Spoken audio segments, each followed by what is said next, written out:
Hi అండి. ఈరోజు special recipe chicken pakodi. ఇందులో ఎన్నో వెరైటీస్ ఉన్నాయి, చిన్న చిన్న మార్పులతో. అవి కూడా చాలా బాగుంటాయి. ఆ వెరైటీ ఇంకోసారి చూపిస్తాను. ఈ వెరైటీ చూసేద్దాం రండి.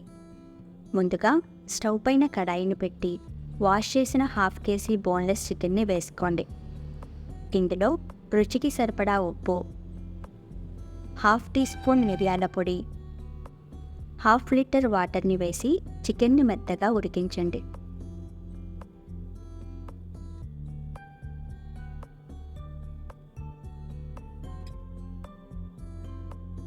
ఉడికించిన చికెన్ని స్ట్రైనర్లోకి తీసి చల్లారనివ్వండి.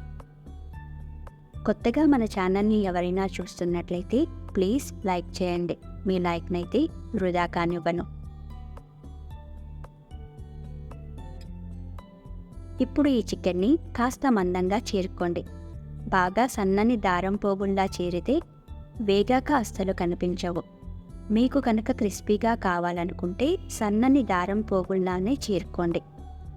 నోటికి ఆనతాయనే ఉద్దేశంతో నేను కాస్త మందంగా చీరుకుంటున్నాను.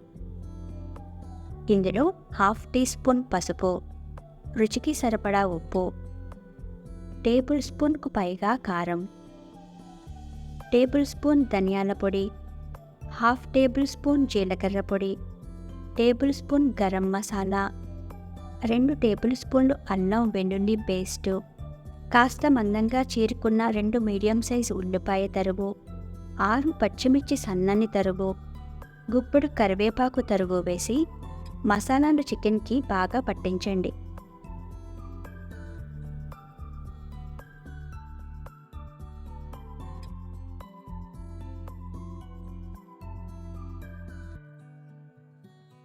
ఇప్పుడు ఇందులో 1/2 కప్పుకు పైగా కార్న్ఫ్లోర్ని వేసి కోట్ చేయండి.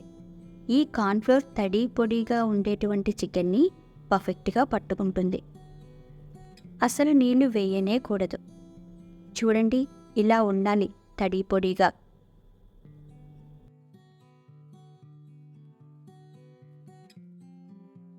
ఇప్పుడు వేడెక్కిన నూనెని మీడియం ఫ్లేమ్లోకి టర్న్ చేయండి.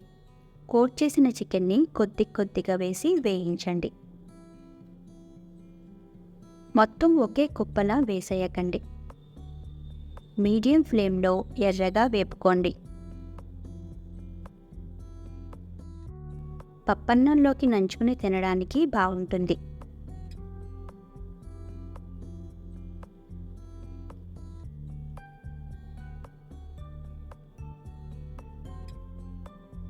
వేగిన వాటిని బౌల్లోకి తీసి పక్కనుంచండి.